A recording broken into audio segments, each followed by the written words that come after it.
happy that you joined us. My name is Paula West Hernandez, and I'm a project manager at TASC, and I'm also going to be your presenter this evening.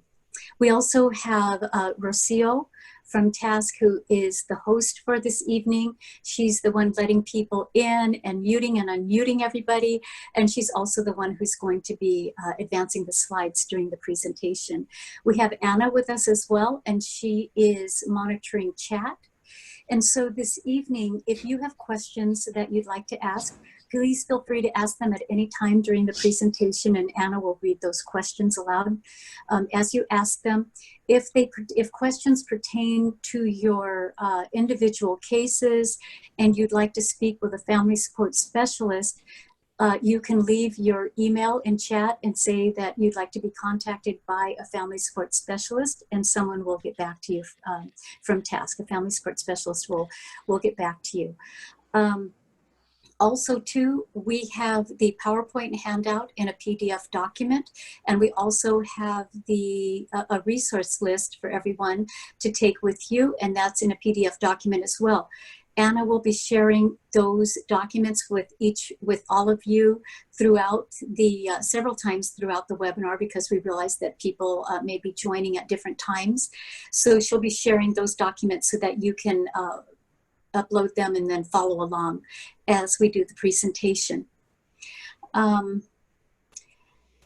Okay, I think that's it for housekeeping. I'm trying to think if I forgot anything. Anyway, we're glad you joined us, and let's go ahead and get started with our first slide. We're going to share a little bit about TASC, and then we'll move on to our presentation. So TASC is a parent training and information center and a family empowerment center. We're funded by federal and state departments of education to help parents understand special education and other disability systems like regional center, in-home supportive services, supplemental security income, Medi-Cal, and other systems that benefit people who have disabilities. We know that parents are the best advocates for their children, and we want to be able to give them the tools that they need to be able to successfully advocate for their children. Okay, next slide. So TASC serves 6 counties in Southern California. We serve Ventura, Los Angeles, Orange, Riverside, San Diego, and Imperial counties. And we have offices in Alhambra, which is in Los Angeles County, in Brea, which is in Orange County, in Riverside, and in Spring Valley, which is in San Diego County. Next slide. We offer family support specialist services, and all of our family support specialist services are free of charge to families of children who have disabilities and to the professionals who serve them. So we offer telephone assistance. We offer, it used to be in-person IEP consultations, but now we're offering those through Zoom. And that's where families who would like their IEP, individualized education plan documents, reviewed, or who would like us to review assessment reports, who need assistance in reviewing letters that either they've received or that they've written and they'd like someone to review them. We can meet with you over Zoom, and we can have a face-to-face consultation with you. You can email your documents to the family support specialist, and that way they're able to review them. And of course, we'll ask you to sign release forms giving us permission to view your documents. We also offer webinars and workshops like we're doing right now, and we partner with other organizations at times to provide them, and sometimes we provide them on our own, but we do believe strongly in partnering with organizations and agencies to provide services, because one organization alone cannot meet the need of all families. So if we partner together, then we can collaborate and use our strengths to serve more people. We also have, when we're able to go out into the community, we do outreach, and we let people know of our services that way. We have a technology department, and the technology department provides technology labs where parents and students can come in. They're doing it through Zoom now, but they're offering labs where you can explore different apps and different software packages that are available to help people with a variety of disabilities, including vision and hearing and orthopedic. as well as the hidden disabilities. The Technology Center has a program. They meet once a month, and it's a social skills building group for students who are in their teens and young adults. I think our oldest one is actually near 30. So, but they meet together, and some of them use communication devices. Some of them are working on behavioral concerns, but they all need to work, all are there to work together on building their social skills. And they can participate with their parents or with their ABA providers, applied behavior analysis providers. There's 2 new programs that TASC has just started in the this past month, actually. I think our first group was in June, and then we started another group in July. But we have 2 groups for parents. One is called Parent Connection. And this is it's a peer-led group, and we meet together to discuss concerns, things that you want to talk about, things that are on your mind. We do have a guide for the discussion, but last time we met, we did not even stick to the question that we were going to discuss. So it is what the group wants to discuss, that's what we'll do. We do provide, we put together a resource list during the Parent Connection time, and at the end of our session, we're able to take home, it's called a Padlet, we're able to take home that Padlet in a PDF format so that you'll have the list that was created during the session that you participated in. And that session is very confidential, and whatever is said in that group stays in that group, but it is a parent peer-led support group. Then we also have another group that we just started on July 15th, and this is called Restorative Connection. This group meets twice a month on the 2nd and 4th Wednesdays of the month. This month we're meeting on the 29th because we had a schedule conflict on the 4th Wednesday. But this group is led by a licensed marriage and family therapist, and she has a guided discussion to help families who are struggling with different emotional concerns and mental health concerns related to school closures, COVID-19, shelter in place, and all of the different stressors that each and every one of us are feeling and facing due to the ever-changing times that we're living in right now.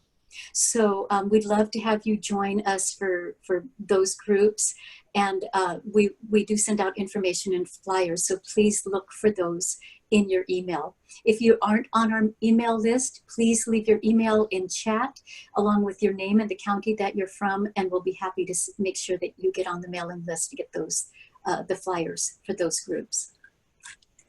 Okay, next slide. So at TASC, we don't have advocates, we don't have attorneys. Most of us are members of families who have people with disabilities, or they're the parents of children who have disabilities, or we might fill a few of those categories. I'm one of those people that I have dual coverage. I'm the parent of an adult with a disability. My children are grown now, but I learned the special education process through my son, who has mental health issues. And so that's how I became involved with special education on a parent level, but I also experienced special education as a person who is blind. And so, and also I sat at the IEP table as a teacher at one time. So I've kind of filled different seats at the table. And I can tell you that the most challenging one for me has been the one as a parent, because of course our emotions get involved, and we're trying so hard to do what is most appropriate for our children. So we just want you to know that at TASC, we are family support specialists. We're there to help you to develop and gain tools that you'll need to be able to go out and be an effective advocate for your child. And we will do that by providing webinars, workshops, and providing telephone or IEP consultations. So our services, like I said, are free of charge, and there isn't a limit to the number of services that you can call us to get. So we invite you to call us. Anna will be putting our contact information in, and you will be speaking with our receptionist, and then she'll put your case out there for one of the family support specialists to connect with you on. Okay, next slide. TASK educates and empowers people with disabilities and their families, and that's what we believe in. The family and the parents are the best advocates for their children. So we're going to empower you with the tools that you need to be able to successfully help your child. Next slide. This is our title slide, and we're here to learn to navigate early intervention and special education. And there are a few things that have changed because of COVID-19, and we'll highlight some of those as we go through this webinar this evening. So I mentioned to you before that I'm blind, and I am using a Braille device, and some of you may be familiar with it. It's the Sense Polaris by HIMSS. Sometimes my fingers, my brain, and my mouth all go at different paces. So if you see that happening, or you hear it happening, bear with me. All three of them do catch up with each other eventually, but we may have a little lag as one tries to catch up with the other. And I know Rocio's doing a great job of helping me advance the slides. So thank you, Rocio. Okay, and again, if you have questions as we go along, please put them in chat and Anna will read those questions out to me. All right, we have a list, next slide, we have a list of acronyms here. I'm not going to go through all of those right now, but you can look at them. And as you know, if you've ever sat in an IFSP, individual family service plan meeting, or an individual education plan meeting, those meetings are full of acronyms. The first meeting I sat in, I thought I was listening to alphabet soup. I had no clue what they were talking about. And I have a teaching credential and I taught. So you would think I would know, but I didn't know. It was alphabet soup to me. So we provided some of the acronyms here so you can familiarize yourself with them. And I'll be using some of them this evening in the webinar. If I use an acronym that you're not familiar with and I don't explain what it is, please let me know. Please remind me, Paula, we don't know what that means. Please, spell it out. So I'm going to try to do that, especially the first time I use an acronym. I'll try to make sure that I explain what it is. But if I forget, please remind me. Okay, so let's go to the next slide, the California Early Intervention Services Act. So this law is a California law, but it was created because we have a federal law that's called the Individuals with Disabilities Education Act. And this law is a federal law that has 4 parts to it. And Part C is the part that, that includes provisions for children birth through age 2 or up to 36 months of age. So these services are called early intervention services, and those services are required under the federal law, which is IDEA Part C. So each state needs to implement this federal law, and California implements this federal law. It did this by passing the California Early Intervention Services Act. And so this law created the system of early start. And so we'll be talking about early start and early intervention interchangeably this evening. They both refer to the same types of services and the same provision for services. But you'll hear me say early start or early intervention. I'm referring to the same thing. So our California Early Intervention Services Act is the law that creates the need to provide services under the early start system for children birth through age 2 in California. And services are provided by a partnership through the California Department of Developmental Services and the California Department of Education. We'll show you a chart in just a minute to illustrate how that works. They share administrative powers. And so also too, under the California Early Intervention Services Act, family resource centers are provided for, and these centers provide services to families and to children in the Early Start program. And they're usually provided by parents or family members of people who receive regional center services, and they provide resources, information, and direct assistance to families in the Early Start program.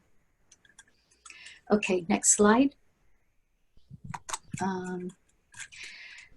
Okay, so this is the chart that we're talking about. As you can see at the top, we have the California Department of Developmental Services. They're the lead agency in California that is responsible to oversee the early intervention or early start program. And then they share administrative power with the California Department of Education. So they work together to provide services to children. Now, children who have low incidence disabilities, and those include children who are blind, children who are deaf, who have hearing loss, who are deaf-blind, who has severe orthopedic disabilities, or who have a combination of those disabilities, are going to receive services under California Department of Education. And those services will be offered through the school districts. Okay, you're going to see LEA there on that chart, and that just stands for Local Education Agency. That's just another way of saying school districts. And then other children who don't fall into the low incidence categories, but who also qualify for early intervention services, are going to receive those services through regional center. Now, sometimes children are duly qualified and they can receive services under both California Department of Education and under school districts, and under regional centers. And so oftentimes in this case, the California Department of Education will provide the related services like speech and occupational and physical therapy, while regional center may provide services like respite. So they're interchangeable and they collaborate to work together to provide services. Okay, next slide. What is early intervention eligibility?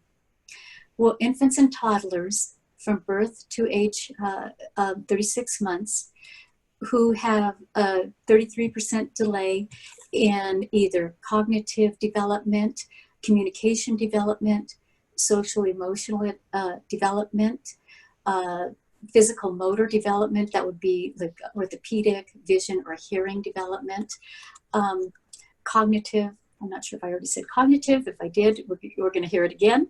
Development. Anyone who has a 33% delay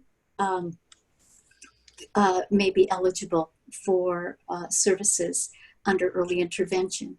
If a child is at high risk because they either have a family history or a sibling who receives services through regional center or who had developmental delays, they are considered to be at high risk and they can be eligible for early intervention services. And children who have medical conditions that might predispose them to having a developmental delay, such as maybe very low birth rate, seizures, or other medical conditions, they also may be eligible to receive early intervention services. Okay, next slide. What's the timeline? How does this all get put into place, and what time does this have to happen? Well, from the time that the child is referred to either regional center or to the school district for early intervention services, to the completion of the development of the individual service plan, the regional center or school district will have 45 days to complete the following. So they need to be able to evaluate the child to determine if the child is found eligible to receive early intervention services. They need to assess the child and the family to determine what services are required by the child and the family to help the child develop. And early intervention includes the family, and the services need to be able to help the family as well as the child.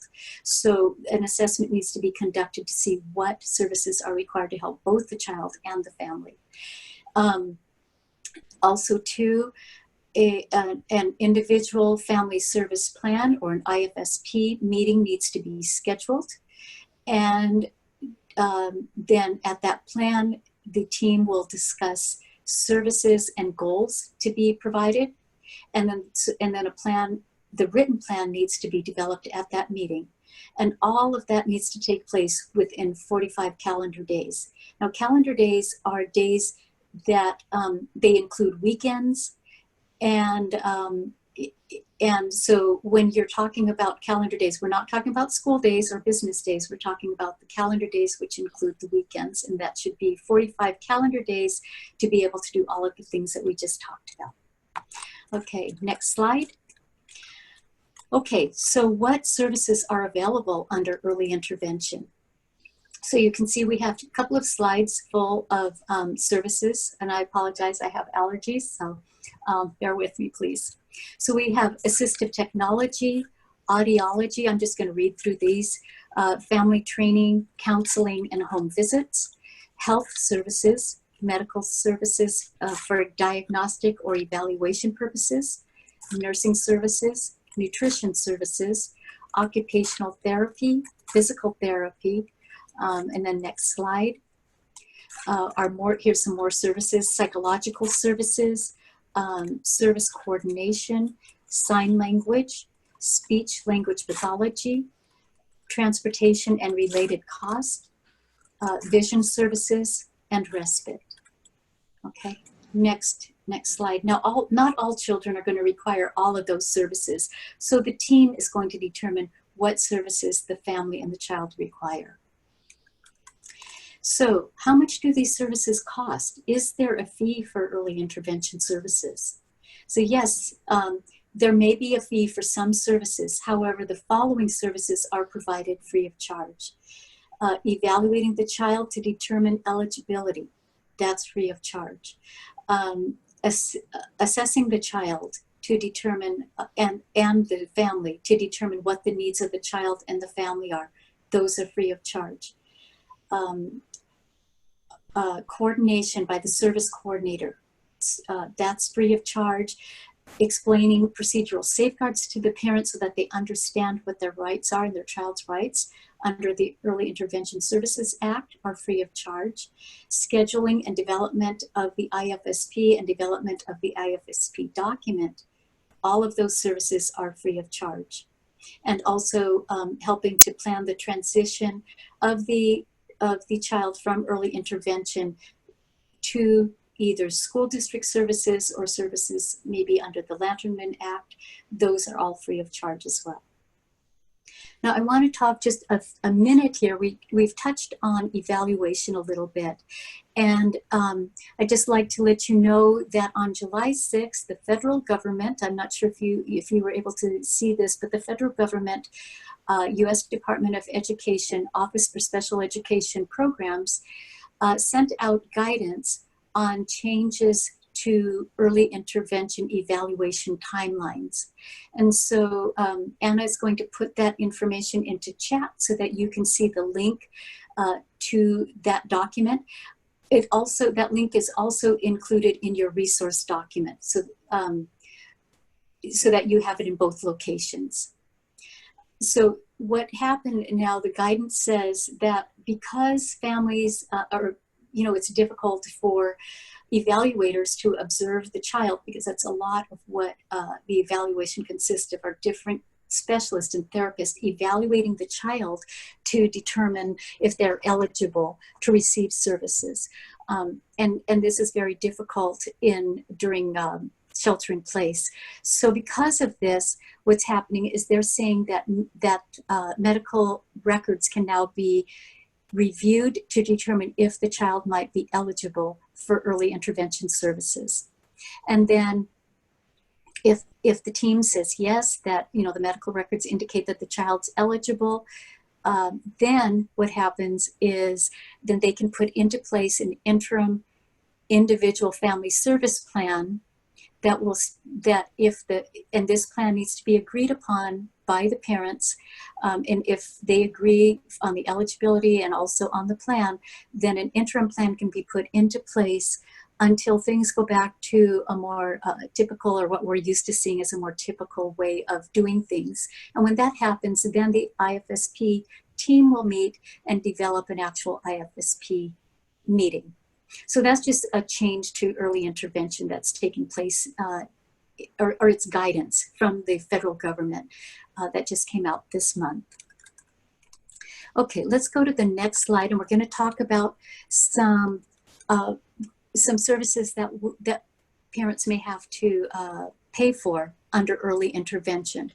So under IDEA Part C, some services may not be free. And these services include, this is a time where my fingers, my brain, and my mouth are all trying to catch up. So bear with me, please, for just a minute. So first of all, regional centers need to be able to share the cost. They need to explain what these services are and what the cost is going to look like to parents. It needs to be in writing, and it needs to be provided in the parent's native language. And usually it's the case coordinator who's going to provide this information to the family. So regional centers and school districts can use parents' insurance and Medi-Cal to provide early intervention services to children who are eligible.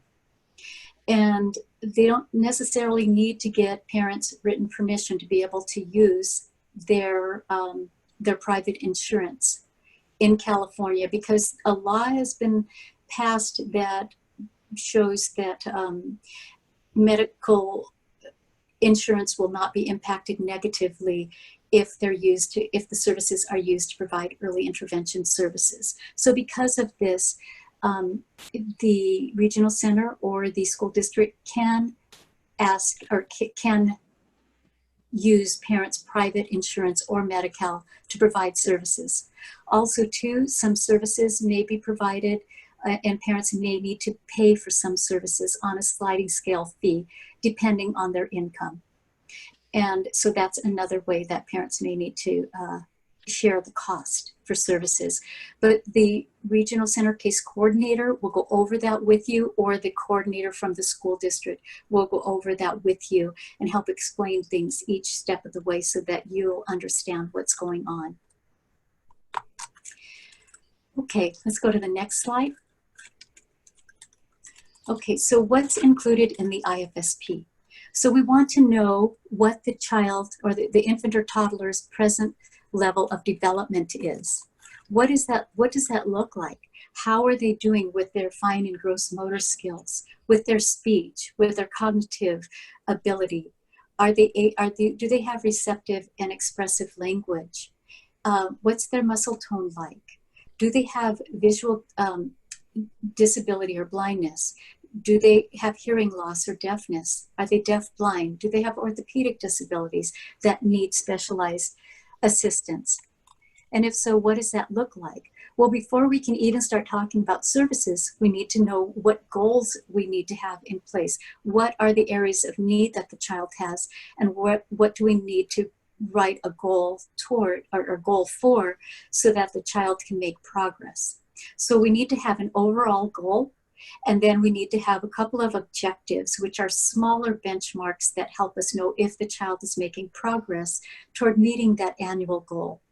So an example of a goal could be, we have a little one, and we're going to call him Sam.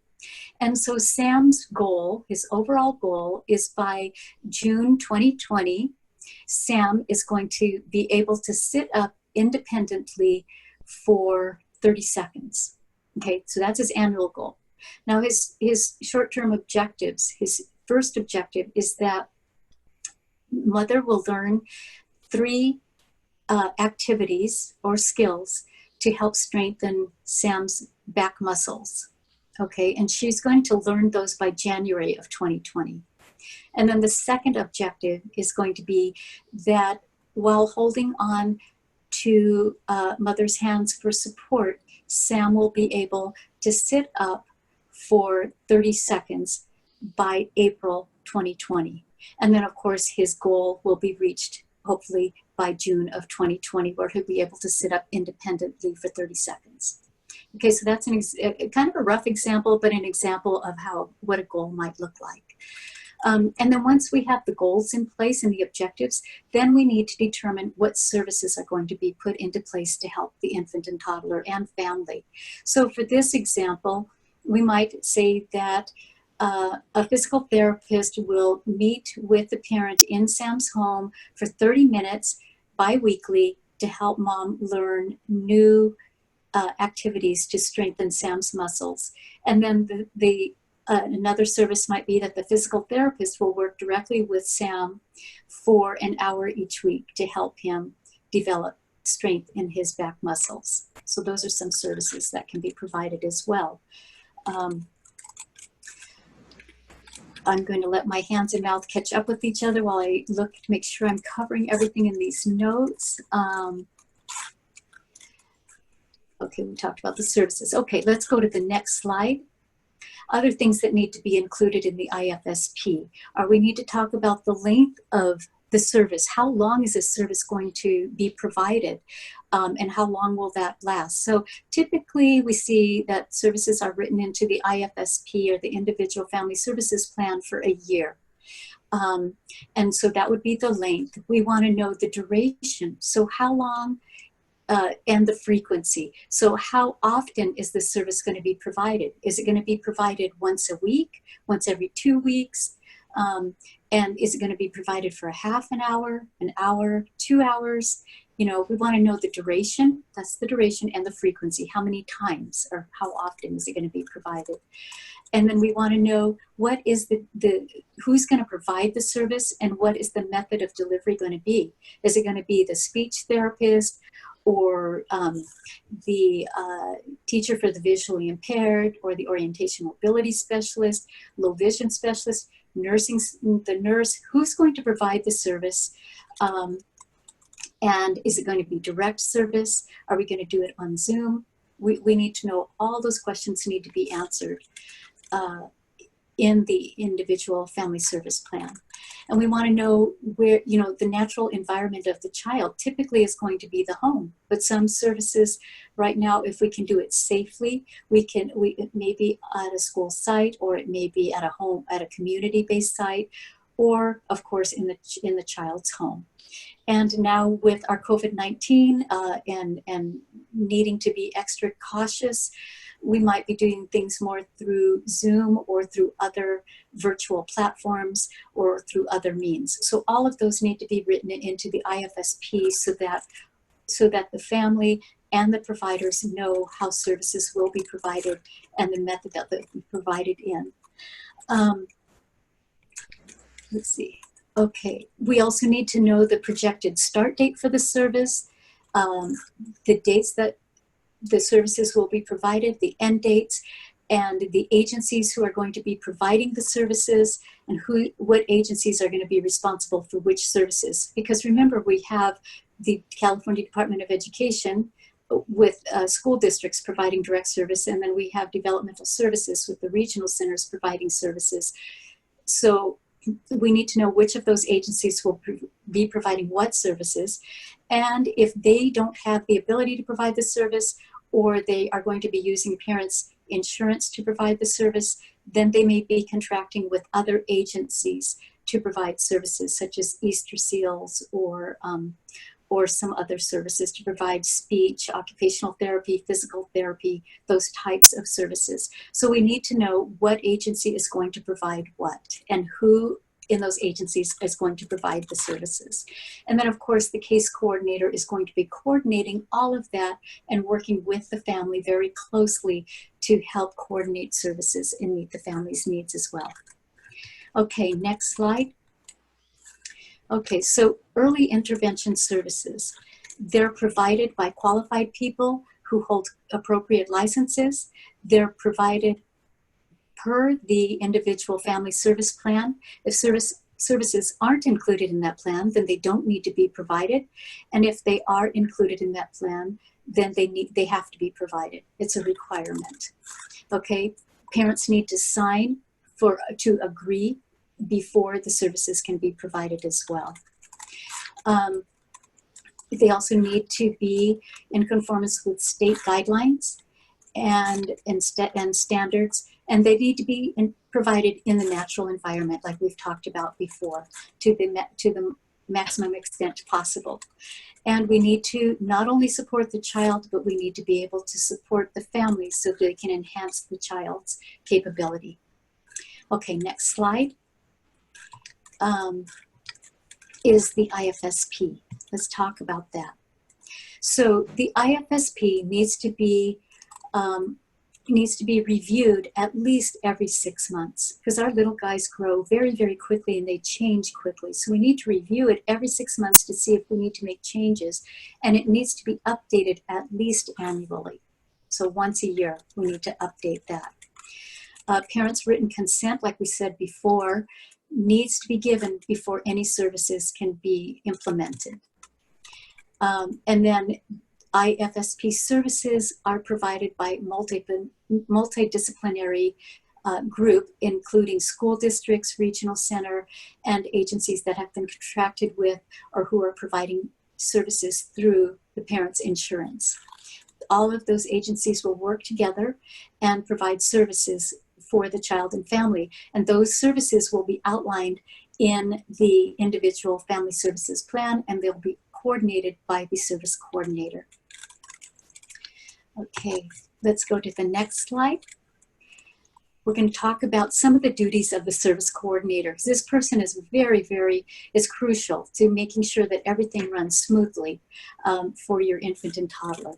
So the case coordinator is responsible for direct implementation of the IFSP.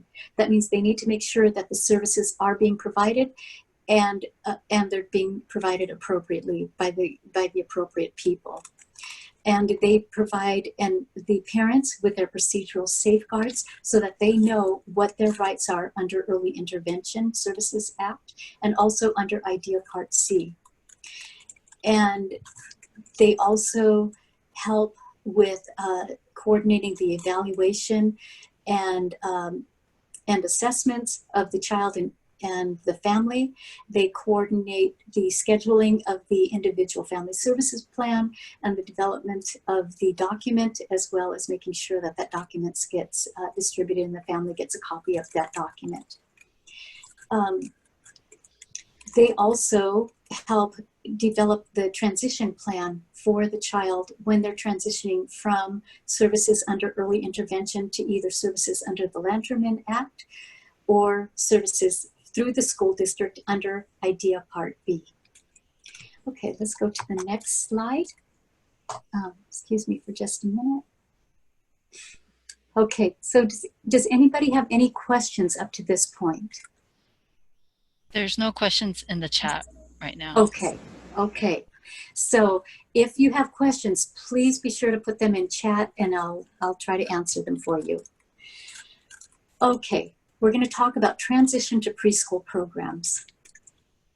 And also that includes questions for me. If any of you have questions about me as a person who is blind and uses assistive technology or works or was educated, parenting, any of those things, I'm more than happy to share some of my experiences with you. I know that a lot of you are from Braille Institute and you have your own stories to tell, but if anybody is interested, please feel free to ask me about that as well, and I'm more than happy to share. Okay, so let's talk about transition to preschool. So this should occur at least 90 days before the child turns 3. The whole process should start at 6 months. And the case coordinator should meet with the parents and explain that in the next 6 months that the child is going to be transitioning out of early start or out of early intervention services, and that they may be eligible under the Lanterman Act, but again, they're going to need to have an assessment done to determine if they meet the eligibility criteria for regional center services under the Lanterman Act at age 3. Or they may be transitioning to services through the school district under IDEA Part B. Okay, so IDEA is the federal law that governs special education, and Part B is the part of the law that governs education for children ages 3 through 22. And so, again, an evaluation will need to be done to determine if children are eligible to receive special education services under IDEA Part B through school districts. So the service coordinator is going to explain this to the parents. They're going to help coordinate and let the school districts know that a child is getting ready to to turn 3 in about 6 months. And so they're going to need to coordinate an evaluation and a meeting with the school district, the parents and regional center to determine if the child is going to be eligible for special education services. So then at 90 days, the transition meeting takes place with the regional center, the school district, and the parents to determine, A, is the child going to be eligible for school district services? We need to initiate the evaluation if the school district believes that one needs to be completed. Because the school district can go ahead and say, you know, we're going to go ahead and adopt the eligibility recommendation that the regional center has, and they found the child eligible for services. So we agree with them, and we don't need to do an evaluation. We're going to go ahead and find the child eligible for special education. So if the district does that, then they don't need to do an evaluation. But oftentimes, they will need to do an evaluation to determine if the child is eligible for special education under the school district. And then they will get a consent form signed by the parent. It'll have an assessment plan to talk about the areas that the child will be assessed in. And then once the parent signs that plan, then the district will have 60 calendar days. Again, those days include weekends and holidays. This is for the school district, holidays that are no more than 5 days in length, for them to be able to do the assessments and schedule the first or the initial individual IEP, individual education plan meeting, or the IEP meeting. Paula, we have one question. Okay. Yes. Ariana Rui said that her son will be starting kindergarten this fall, and he's legally blind. Should he automatically qualify for an IEP, or does he doesn't have any other developmental disabilities besides visual impairment? Okay, so that's a really good question. So disability alone isn't a qualifier for special education services. When somebody has a visual impairment, they have they have different capability. And what's really important to determine special education eligibility is we need to know, does that child's visual impairment keep them from benefiting from their education? Are they having difficulty navigating the school setting? Are they having difficulty participating in the classroom activities? Are they having difficulty reading print? Are they having difficulty navigating their environment? So visual disability alone is not an automatic qualifier. The child needs, they need to have their disability needs to impede their ability to access educational benefit, and they need to require special education services in order to be able to receive benefit from their education. So there's a strong likelihood that the school district will do an evaluation. They might not, but there's a good chance that they will, because they're also going to need to know the degree of the visual impairment. They may call in a vision specialist to determine if the child needs to have some assistive technology to help them, and it depends on what kind of residual vision is remaining. They might need to bring in the orientation and mobility specialist. I'm so sorry, it just slipped my mind. An orientation mobility specialist to determine what the traveling or the functioning capability of the child to maneuver around his environment is like, and do they need extra assistance in that area? So really, if they bring in those kinds of specialists and do into the evaluation to determine what the actual needs of the child are, it would be beneficial to have an evaluation, because we're not just talking about academic needs, we're also talking about needs throughout the school day, out on the playground, in the classroom, if there's a cafeteria, in the cafeteria, for extracurricular activities. Are there bleachers that the child's going to be climbing up on? Are there stairs? Can the child navigate those safely? All of those things need to be assessed. Okay, did that answer the question? And also, any other questions? I think there is one more question here. Let's see.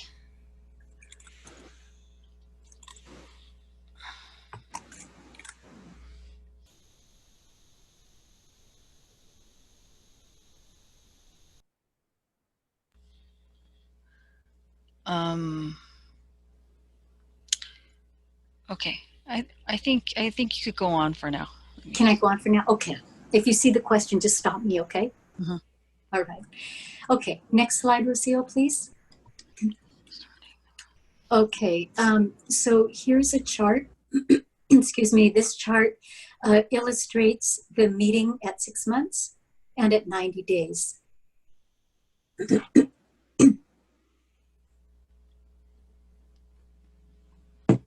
Okay. So let's talk about, excuse me. Let's go to the next slide, and we're going to talk about the transition evaluation. Now, typically what happens, I'm going to explain to you what a typical evaluation would look like if you're starting from scratch. And then we're going to talk about what it looks like if you already are receiving transitions or early intervention services, and then you're transitioning over to the school district. Okay, so let's talk about the traditional evaluation, what it would look like, because for instance, for the parent who has the child who's in kindergarten, you may see that your child's regressing down the road, and or even right now you don't have your child has not been assessed to determine if they're eligible for special education services. So the very first step for a child who is not transitioning from early intervention services would be for the parent to write a letter explaining their concerns that the child has a visual disability or whatever the disability concern is, that they believe that the disability is impeding their child's ability to access educational benefit for the following reasons. And I stated some of those before. You know, they're having difficulty accessing written material. They can't navigate the playground safely. They need help in orienting themselves to the school environment.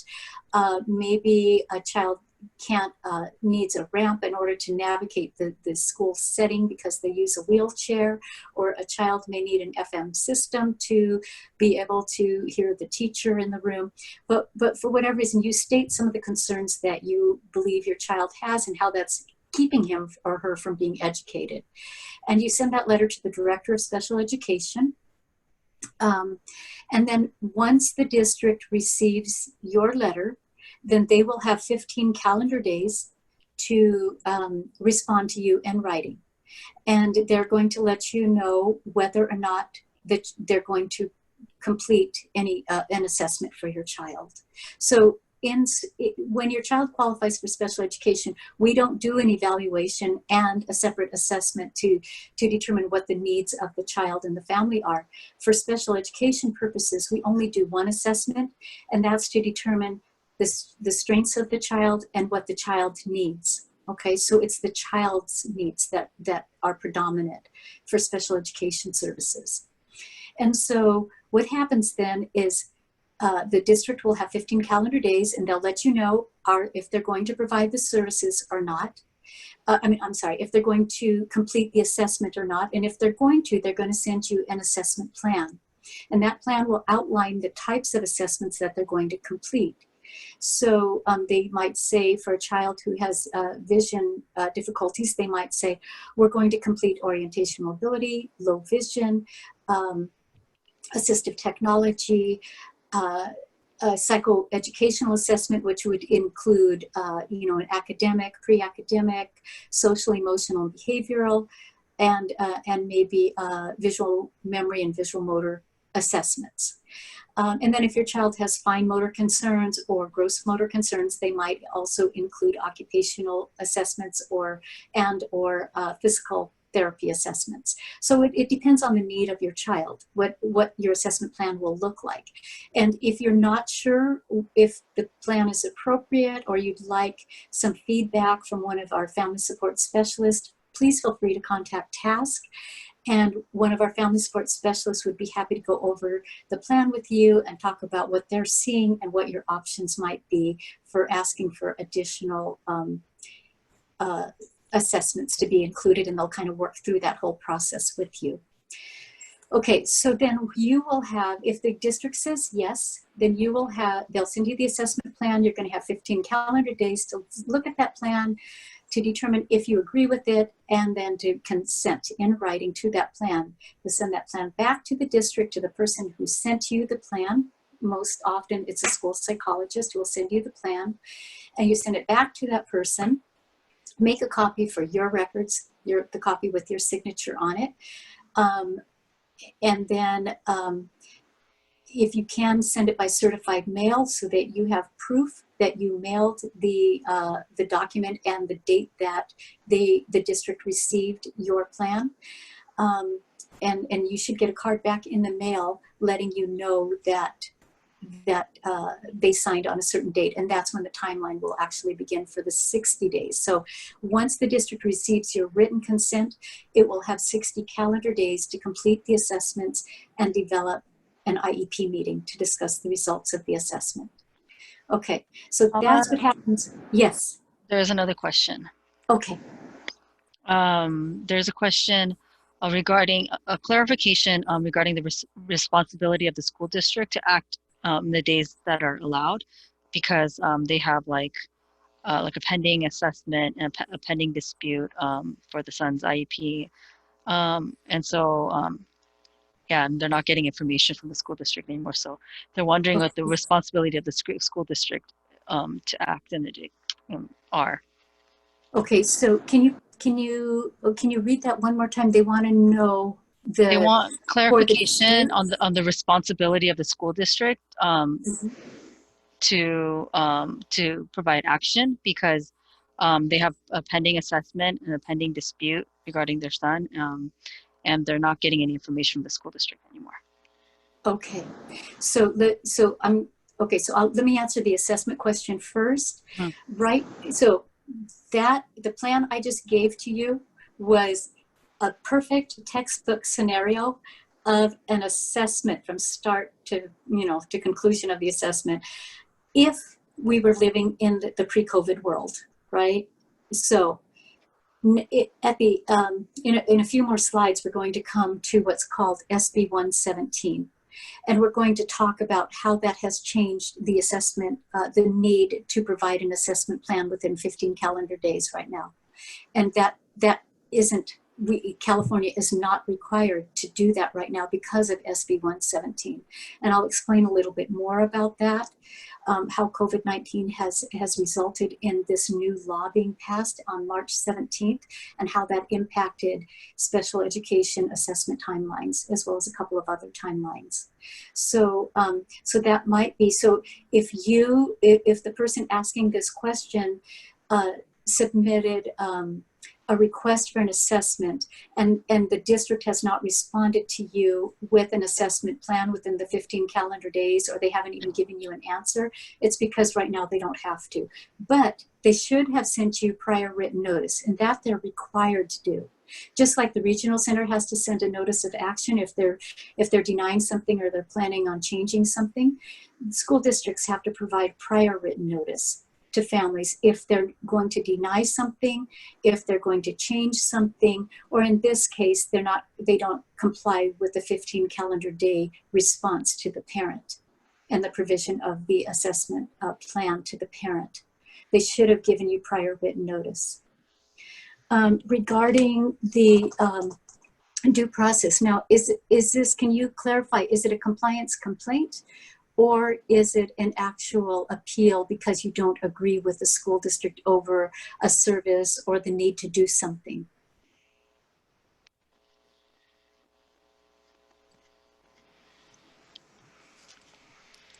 Paula, I think the dispute is, so she's saying, I have a pending dispute regarding my son's IEP since the end of June 2020. She said it's a disagreement with placement. With placement. Okay, so that's a dispute. Okay, thank you both. Maybe because of the summer too, she hasn't got a response back. That could be, but I know too, so with the dispute, the Office of Administrative Hearings, who is handling, the mediation and fair hearings for California, they still are doing things according to pre-COVID timelines, but things are getting delayed a bit. So they should have responded to you. Now, if you're asking for alternative dispute resolution through the school district, that's a more informal type of dispute resolution. And because of school closures, those might not be taking place at this time. So it really depends on the type of dispute resolution that you were seeking. If you and the district agreed to resolve it informally through alternative dispute resolution, and that means through the school district or through the special education local plan area, like I said before, that could it be impacted because of school closures. However, again, you should have received something in writing. If you're pursuing alternative dispute resolution through the Office of Administrative Hearings, you should have received some kind of notice through them. And that would include if you're going through mediation with them. Or if you have fair hearing on the calendar through Office of Administrative Hearings, you should have received notification as to your calendar date when the case is going to actually be heard. So I would follow up with that in writing. Every time you want something, a response, please send it in writing. And if you're not receiving a response, go up the chain of command. Start with the person that you are not hearing from, that you should be hearing from. If that doesn't work, so let's say that it's the director of special ed, let's say. If you're not hearing from the director of special education regarding a dispute, and it's a school district related dispute, then go up the chain of command and go to the superintendent. And if that doesn't work, then go and talk with the California Department of Education. You can contact the Procedural Safeguards Referral Unit, and their contact information is in your resource list. And I believe their telephone number is 1-800-926-0648. So Anna, if you want to put that in chat, it's 1-800-926-0648. And that's the number for, that's actually for compliance, complaint, dispute resolution, but they should be able to help you because right now the district is not complying with giving you notice about how to resolve your dispute or when your dispute meeting is going to even take place. So for compliance complaints right now, because we are in shelter in place and California is recognizing that districts may not be able to comply with all timelines, including holding annual and triennial IEP meetings. Right now, they're not pursuing compliance issues that deal with scheduling those meetings, the annual and triennial, and they're not even pursuing compliance complaints because they have 60 days in order to review a compliance complaint and to do an investigation. And at this time, that 60-day timeline is not in place for them to handle a compliance complaint. The 60-day timeline will start when kids return back to the brick and mortar schools, according to what we're hearing. So anyway, I hope that you can get a resolution. I would write and try to get some answers in writing. And if that doesn't work and the district is not responding to you, then I would, your next option would be to contact the California Department of Education at that number that I gave to you, or you can go online and email them and let them know that you've filed for, a dispute. You have a dispute regarding placement and you have not heard anything regarding that filing. Okay. Any other questions? Not yet. Okay. All right. So right now, so let's go back to if your child's going to be transitioning from early intervention services. Okay, so your case coordinator has already set up a meeting with the school, so you don't have to go to that. You're going to get an assessment plan through this meeting. In 90 days before your child turns age 2, you'll get an assessment plan, you'll sign it, and the district will do the assessments by the time your child reaches age 3. And so you're not going to go through that first plan. And so this plan, it's going to include a review of records, including medical records. We're going to have different evaluators on a multidisciplinary team, including occupational therapists, physical therapists, vision specialists, health and nursing specialists. A whole multitude of coordination of team is going to meet to be able to provide an evaluation to assess the child in all areas of suspected disability. So it doesn't matter what the diagnosis is.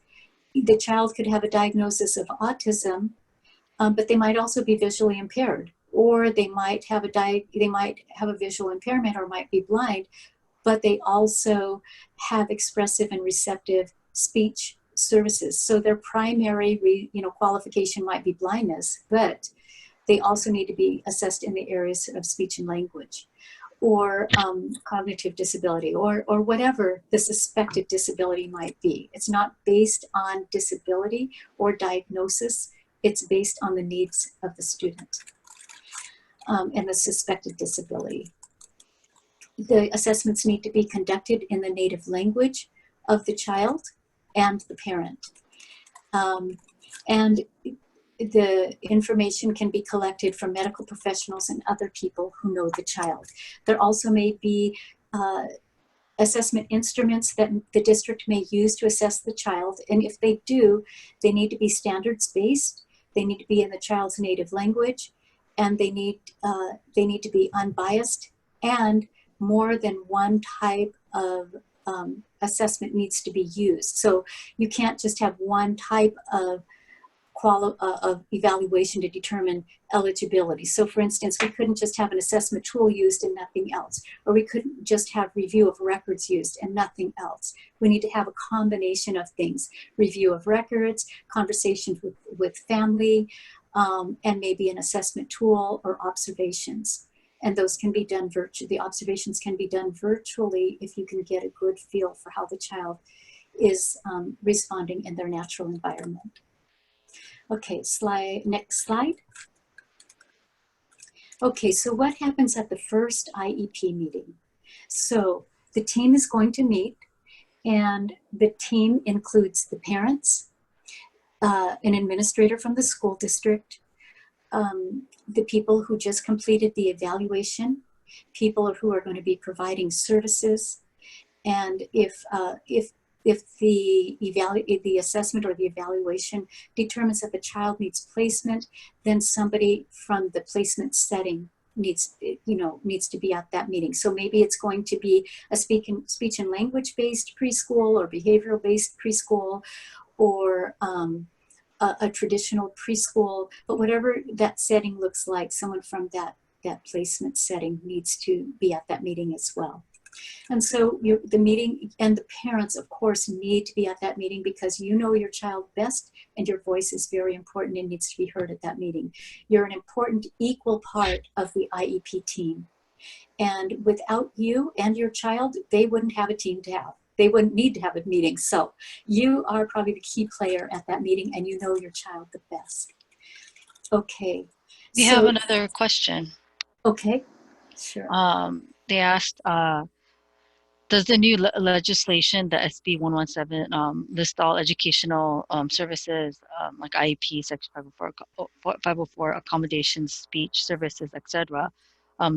Does the new legislation list all those educational services that do not apply or are on hold during the pandemic or in-person school shutdowns? So no, it doesn't. So SB 117 doesn't impact services or accommodations. It only impacts timelines. So all of the services, everything under IDEA Part B needs to be provided. Nothing regarding the need for service or the implementation of services impacted by SB 117. It impacts timelines for special education. Okay. All right. So, and then at that first, we're going to go back to our first IEP meeting. We have the team, and now that team is going to determine, is the child eligible? And we're going to know that based on the recommendation of the people who completed the assessment. And that's why it's so important for those assessors to be at the meeting so that they can give their input to the parent. Now, the district does not have to give assessment results to the parent. They have to give them to the parent, but they don't have to give them prior to the IEP meeting. If you want to receive copies of the assessment reports prior to the IEP meeting, you can write a letter to the person who is the facilitator or who's been corresponding with you regarding the scheduling of the meeting and all of that. You can send a letter to that person, and you can let them know that that you would like to understand what is going to take place at the upcoming IEP meeting, and in order to be an equal participant in that meeting, and to understand what is going on, and also to be able to sign the document with informed consent, that you would like to request that you receive copies of the assessment reports, you know, a couple of days at least prior to that meeting, so you can review them and be able to participate and provide, you know, participate as an equal member of the team. So that's one way that you can get documents ahead of time, but they're not required to give them to you ahead of the meeting. Okay. We have another question. Okay, sure. One person is asking if they are doing IEP evaluation, can they stop it because of the closures of schools? They can still continue with the evaluation if they can do it remotely, or if they can meet at a site in a safe way, because we still, you know, we are able to meet if we have appropriate social distancing and other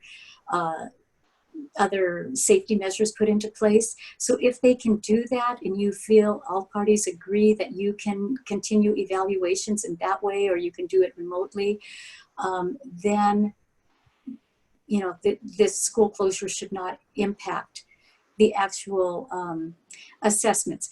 Now, you know, it depends on what's being assessed. And so again, maybe that part of the assessment might need to be put on hold until the children go back to school, but the rest of the assessments can move forward so that you can determine the need for services in all the other areas that aren't impacted by this particular need for whatever it is that's the roadblock to completing that assessment. So I hope that answered that question. It's kind of convoluted. A roundabout answer, but I hope that answers. If not, please ask and I'll try to clarify. Okay, so at the eligibility meeting, again, we're going to determine, is a child eligible? We're going to talk about what goals does the child need to work toward? You know, what are their strengths and what are their weaknesses? What are some areas that they need to grow in? And again, like in early intervention, we need to talk about goals that they're going to work toward. And then we need to talk about some benchmarks to help them meet those goals. Now, under IEPs, benchmarks are not required. Objectives, they're also called objectives, they're not required for all children. They're required if children take alternative assessments, or if children have a functional, are meeting functional academic needs rather than actual academic needs. But anyway, so typically we're going to see that we have objectives in the IEP, unless those other two conditions are met, like I said. And then the IEP team is going to make placement recommendations. So what we want to see in a placement recommendation in preschool, okay, Placement is determined by the outcome of the assessments. So if the assessors see that the child needs placement in preschool, then all of the placements that are available to school-age children need to be made available to a child who's going to be attending preschool. But if the assessors do not believe that the child needs to have placement in order to benefit from their education in preschool, then placement may not be provided or may not be required for children who need services under IDEA Part B and who are preschool age. So, for instance, children who have expressive and receptive speech and who might just need speech services, they might not require, that's kind of a bad, poor example, but let's say a child just needs to have speech therapy, okay, but everything else is okay. So they don't necessarily need to be placed in a school setting or in a placement setting in order to benefit from their education. They can go to speech therapy, and then that will be the service that will be provided by the school under IDEA Part B. But if the assessment team determines that the child does require placement in order to benefit from education, then all the placements that are available to school-age children, like I said, need to be made available to a preschool-age child. And so we typically want to see what is the least restrictive environment. When we're talking about placement, we're talking about the least restrictive environment, or LRE. And we want to see what environment is that for each child. Each child needs a different kind of environment. So is it the general education setting with related services and supplemental aids and supports? Well, that was a big mouthful full of words. What's that? So maybe it's a general education setting or a general education preschool, a Head Start program, something like that. And then you might have related services like occupational therapy, physical therapy, orientation and mobility, low vision specialist intervention, nursing intervention, assistive technology. Those are all related services. Or you might need supplemental aids and services. Those are services like as the child gets older, if they need Braille transcription services, or they need to have large print, or they need assistive technology like a video magnifier, or they need the use of positioning frame, if they need an FM system. Those can they can be a related service or they can be a supplemental aid and service. Maybe the child needs to have a paraprofessional or a one-on-one aide to assist them in the classroom.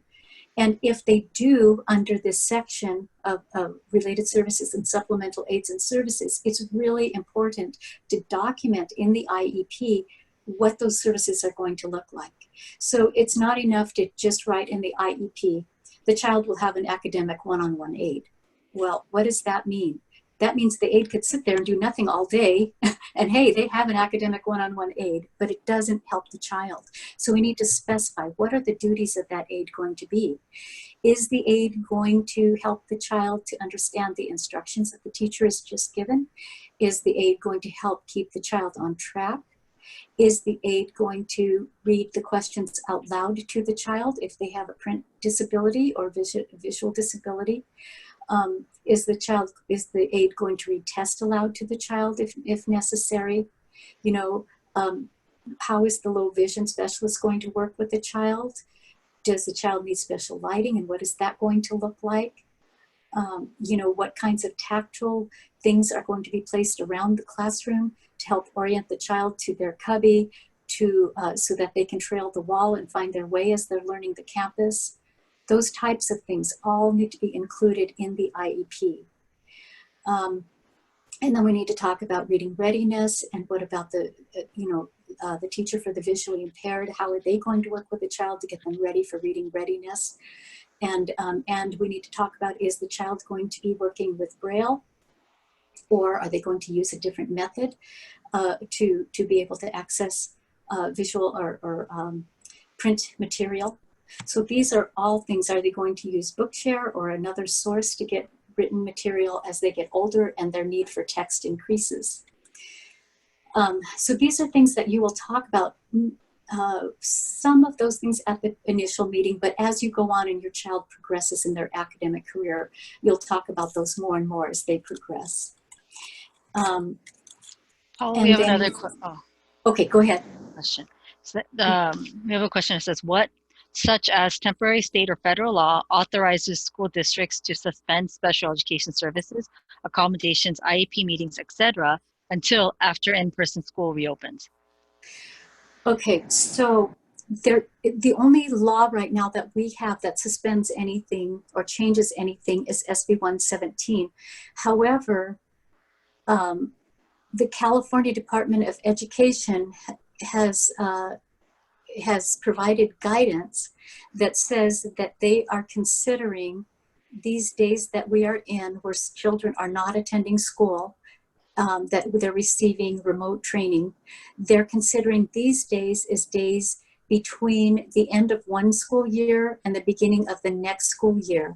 And during those periods of time, they don't have to pursue compliance complaints. And of course, they don't have to schedule annual IEP meetings, and they don't have to schedule triannual meetings. So in California, we're following all of the federal guidelines, but it's the way that California has provided guidance that's kind of driving whether or not they're going to pursue compliance complaints related to holding annual and triannual meetings. In terms of actual law, SB 117 is the law that has changed the assessment timeline, where they don't have to respond within 15 calendar days and give you an assessment plan. And I'll talk about the other impacts in just a minute, because we're coming up to that slide very quickly. Okay, let's go to the next slide, Rocio, please.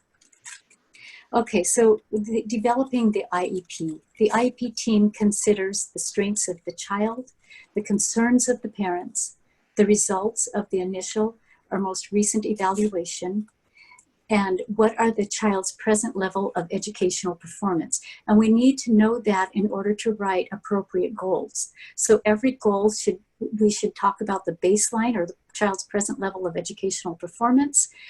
Where are they functioning today? And then what is the goal? What are we aiming toward? What would we like them to be able to do? And then we talk about what services we're going to put into place to help the child meet those goals. Okay, next slide. Okay, here are the provisions under the idea for education. School districts need to be able to provide free, appropriate public education. So unlike early intervention, services under IDEA Part B are free. They cannot cost the parent anything. And if the district wants to use parents' private insurance or Medi-Cal, the parents have to agree in writing for them to be able to use those insurance or Medi-Cal. If for some reason you inadvertently agree to the district using your insurance or Medi-Cal and you change your mind, all you have to do is write a letter to the person who has been facilitating your IEP meeting or leading your IEP meeting, and you let them know that you are revoking your consent to use your insurance or your Medi-Cal to provide school-related services. They still need to provide the services, but they won't be able to use your Medi-Cal or insurance to be able to provide those services. Okay, and so services need to be provided in the least restrictive environment. And we talked a little bit about what that might look like in the general education setting. Other placement options would be special day classes for either children who have mild to moderate disabilities or more impacted disabilities. There's two different types of placements under that. Sometimes we have resource specialist program, which is a placement where students can either get pull out services, and they go into another room with other students and get assistance in a specific area that they need extra help in. Or the aid or resource specialist can come into the room, and that's called push-in, and they can work with the student in the room. We also have their specialized preschools, and typically you're not going to see RSP on the preschool level, but you may. They also have specialized preschool, like speech and language-based preschool, behavior-based preschool, non-public schools that are preschool-based, that provide assistance to specific groups of children. Maybe they have autism, maybe they have behavioral concerns, maybe they have emotional disabilities, they might have speech and language disabilities. And then as children get older, we have state schools for children who are blind and children who are deaf. And then we also have residential treatment centers for children attend a non-public school and then they attend a residential treatment center. And then we also have county programs for children who may be medically fragile, who might be deaf or deafblind, or who cannot be educated using the district's placements. Okay, and then we need to also get under IDEA, we need to provide related services, and those are services related to the reason that the child qualified for special education. And these would include occupational therapy for both fine motor and sensory integration, physical therapy to address gross motor skills, speech and language to address language for social pragmatics, and speech to address expressive and receptive language, stuttering, articulation, and other speech difficulties. Also selective mutism would be included in that category. Orientation and mobility to help a child with visual impairment or blindness to be able to safely navigate their environment. Mobility to help students who might have physical disabilities to be able to navigate their environment. Nursing services, transportation services, assistive technology. Those are some of the related services that need to be provided. And of course, we have fair assessment that we've been talking about all the way through this webinar this evening. Okay, next slide. Here is SB 117, I'm so sorry. 117, I apologize. I have a different bill in mind, but has nothing to do with the conversation tonight. So SB 117. So this waives the assessment timeline, as we talked about. Districts no longer have to give assessment plans within 15 calendar days until our children return back to school. So that timeline's in place until they return to school. Also to parents, before COVID-19, parents had the right to get copies of the requested school records within 5 business days or 5 school days. That no longer is the case under SB 117. That timeline is no longer in effect. Again, that timeline will resume once schools are back in session. And also, if your child is transferred, you transfer from one district to another. It used to be that the district that you were transferring from had to provide the district that you're transferring to with your child's school records within 5 business days, and they no longer have to do that under SB 117. So those are some ways that timelines have changed as a result of this new bill that was passed on March 17th of 2020. Okay, are there any questions related to those timelines or SB 117 or any other things that have been covered during this webinar? No questions on the chat right now. Okay, if you have other questions, please feel free to contact us. Anna's, I believe, is going to post or has been posting our contact information in chat so that you can connect with us, and we'd be happy to talk with you further. If you need individual assistance in understanding your options and how to navigate either early intervention or special education, please give us a call, and we'd be happy to have a family support specialist speak with you to go over what your options are and to review documents with you if you would like, or to help you with letter writing. And if you would like copies of the handouts and you were not able to access them through chat, then please put your email in chat, your name and your county, so that we can send those handouts to you after, probably tomorrow. We'll send those handouts to you, or maybe this evening, but most likely tomorrow. And please be sure to include your name, the county, and your email address so we can get those material out to you.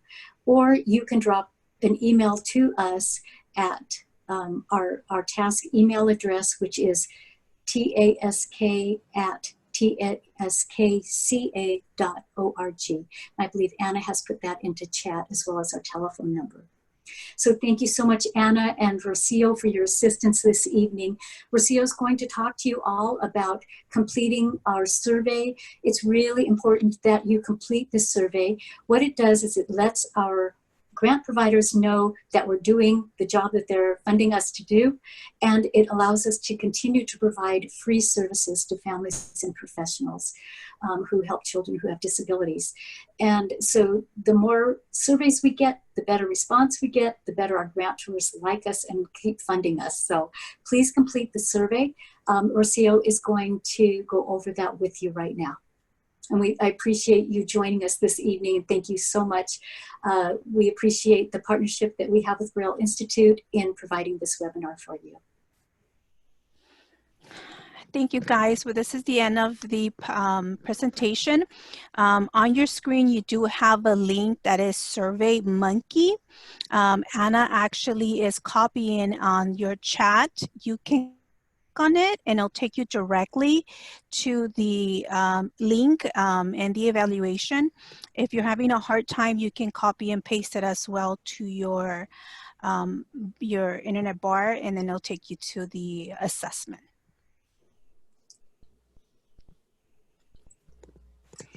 And if you have any additional questions that you would like to ask before we close, I'd be happy to try to answer those for you.